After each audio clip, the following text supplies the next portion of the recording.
Hello, everybody. Scott Golden here with the Pro Wrestling Logic YouTube channel and the NXT review for the 23rd of September 2020. Not a lot on this show that I was a fan of, to be perfectly honest.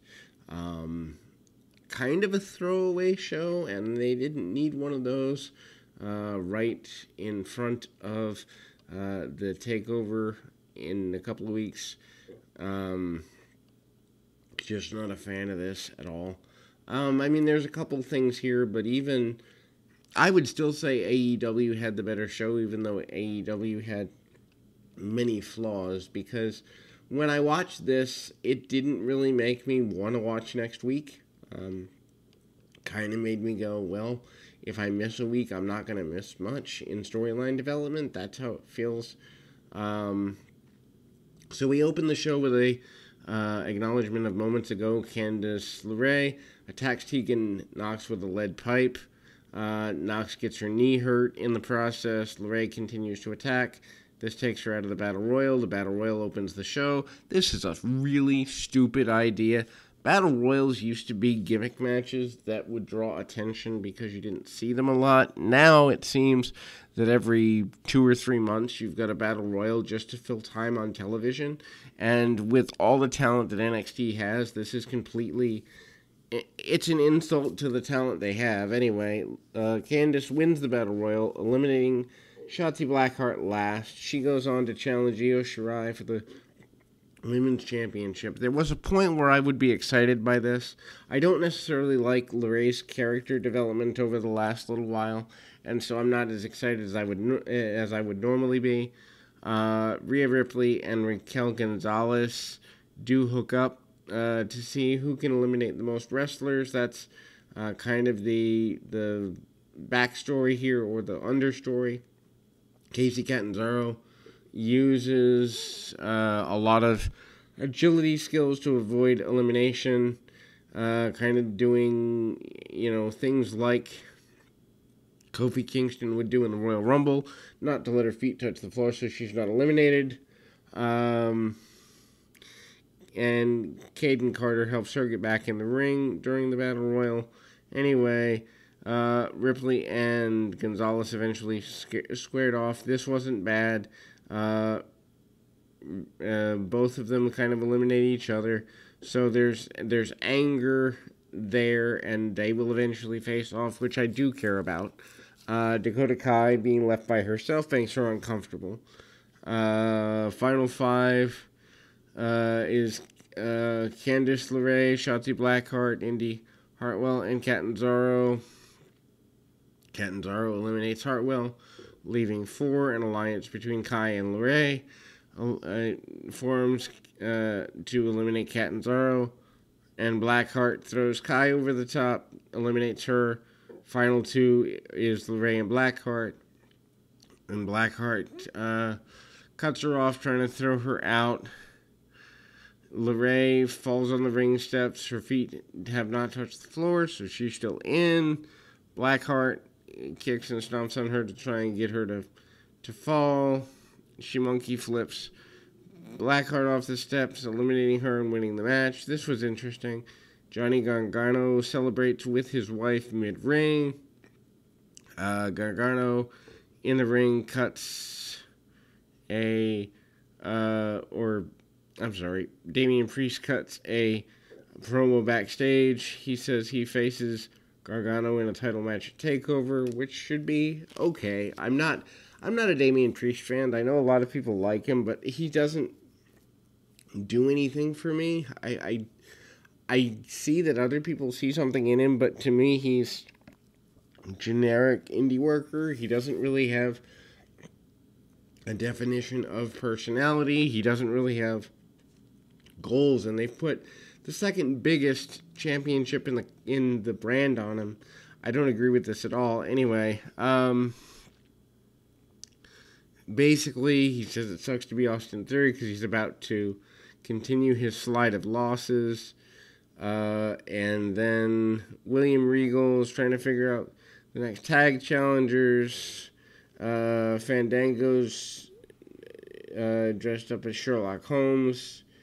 And he basically puts together a very pointless mix and match teams thing that we'll get to later. Tommaso Ciampa defeats Jake Atlas. I feel so bad for Atlas. I love Ciampa, don't get me wrong. Worked with the guy, great to see him doing well, but man, yeah. So Ciampa pins Atlas, and he definitely looks strong doing it. Atlas shines early, then a cutoff. Atlas tries to make a comeback. They go to the outside. Atlas hits a moonsault to the floor and hits a blockbuster in the ring. Gets a near fall. Ciampa blocks a cartwheel, DDT finishers, and then drapes Atlas over the ropes. Ciampa spikes Atlas with the Widow's Bell, and he then pulls him up, starts slapping him. Ciampa berates Atlas and executes the fairy tale ending before getting the win. Then there's I guess what I'd call a fighter's vignette for Ridge Holland.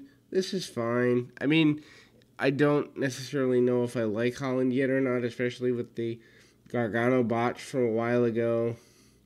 They hyped the Gauntlet Eliminator later tonight, and Roderick Strong and Danny Burch basically do a switch partners tag where the winning team would get a win for their team to eventually challenge for the tag titles. So Roderick Strong and Danny Burch defeat Fabian Aichner and Raul Mendoza.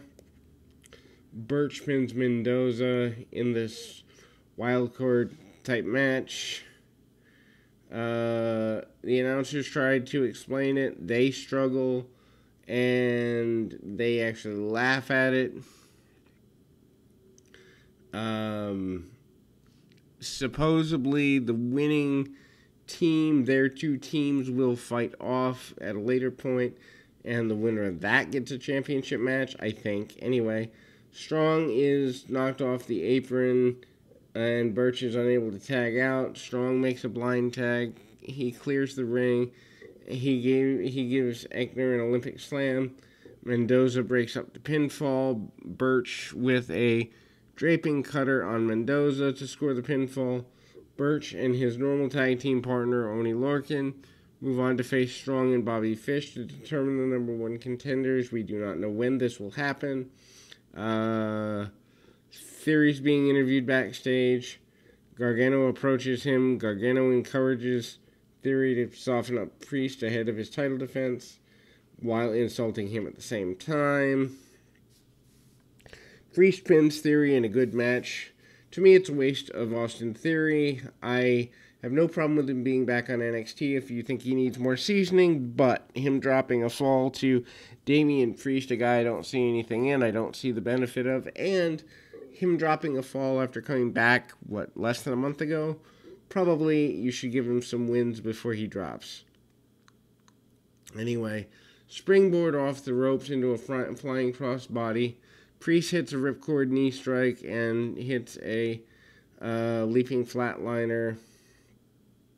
And then we go to commercial. Theory's firing up after commercial break and grounds Priest for a few moments. Priest comes back and takes Theory out. Priest hits a Falcon Arrow for near fall, and then Theory hits the Northern Lights Blue Thunder Bomb for near fall. They go out of the ring. Razor's Edge onto the ring apron. Ouch. By Priest, and Priest hits the Reckoning for the pinfall, and Gargano runs out, lays out Priest. Supposedly someone is happening on the 4th of October, which is the date of the next takeover. Somebody's returning, and Isaiah Swerve Scott says he wants a rematch with Santos Escobar for the Cruiserweight Championship at some point. Ridge Holland in a squash against Antonio De Luca, and Holland wins this and looks strong during the entire thing. There's a pounce by Holland that looks pretty strong. Holland follows that up with a few suplexes, and Holland hits a series of headbutts that looked pretty intense. He hits the Northern Grit before covering De Luca for the win. Io Shirai is interviewed backstage. LeRae and Gargano confront her. Gargano's in her face, and Damian Priest steps up to him. Referees break all of this up. Next week on NXT, Shotzi Blackheart and Dakota Kai. Main event of the evening, Kyle O'Reilly wins the gauntlet to become the number one contender. O'Reilly and Kushida start off, and they definitely do some really good wrestling in the early stages. Bronson Reed comes in as the third entrant to this. Reed uses his power and splashes both O'Reilly and Kushida, and he lifts both of them into a double fireman's carry. Kushida escapes and breaks that up. O'Reilly goes to apply an armbar on Kushida, and Reed breaks that up. And O'Reilly grapevine Reed's leg and catches him with a submission. O'Reilly's really good at submissions. No big surprise there, but when you don't see him for a while, you forget how good he really is. Kushida hits a standing moonsault to break up the hold there, and Kushida goes for a hoverboard lock. Reed puts a stop to that, and O'Reilly and Reed fight on the buckles. Kushida hits them both with a handspring, and O'Reilly bumps off the apron, and that was brutal. Velveteen Dream runs in and gives Kushida a DVD. Reed comes off the ropes with a splash to pin Kushida, and that leads to his elimination. Timothy Thatcher's out next. He's knocked off the apron before we go to... Sorry about that. Go to commercial, show returns, and last entrant joins. Cameron Grimes comes in, hits a flying crossbody on Reed. Grimes goes nuts. Thatcher cuts him off. Lots of high spots here. And then we move to Reed with a slingshot, sending Grimes over the top into a dive on Thatcher and O'Reilly. Reed with a DVD on Thatcher for a near fall. Reed hits a power bomb and almost gets rid of O'Reilly, but that doesn't come together. Right before another commercial break, lead through the ropes with a tope onto a pile of people, and Reed does a power slam. The announcers say this is a tribute to Road Warrior Animal. I don't think it was planned that way. Reed misses a splash, and O'Reilly jumps off the top with a flying knee drop, and O'Reilly gets rid of Reed, and O'Reilly has no time to celebrate this as Thatcher grabs his leg and applies an ankle lock. O'Reilly counters and applies his own. That switches to an armbar. O'Reilly and Thatcher go into a strikes war. German suplex by Grimes that most people have forgotten about. And Grimes is given a belly-to-back suplex from Thatcher. Thatcher applies a sleeper hold on O'Reilly. And O'Reilly traps the leg and applies an ankle lock. And, you know, it's kind of one of those three-way submission style spots. O'Reilly squares off with Thatcher. They trade strikes again, which is just, it's snug, it's awesome. This main event is worth going out of your way to see, even if the rest of the show is relatively skippable. Thatcher kicks out, but he's rolled up for a 3 count, and Kyle O'Reilly eliminates him. Then we move to Grimes and O'Reilly being the last two. Grimes rushed in, tries to hit the cave-in. O'Reilly breaks the count with his foot on the ropes, and Grimes starts talking trash, and this causes a fire-up from O'Reilly. There's a great near fall with a running Spanish fly here. You know, O'Reilly hits the axe, and Grimes answers back with a shot of his own. O'Reilly softens up Grimes' knee with a dragon screw leg whip. Grimes goes for the cave-in the second time. O'Reilly dodged, and his knee gives Grimes' knee gives out, and this opens up a submission victory for O'Reilly. O'Reilly goes on to take over to face Finn Balor, and the rest of Undisputed Era comes out to celebrate the win with their friend. I mean, not a bad, certainly a good main event, but NXT skippable other than the main event. AEW didn't do that much better, but they do get the nod this week. We'll be back with more world-class stuff and a bunch of other stuff right here. So keep your feet on the ground, your mind in the moment.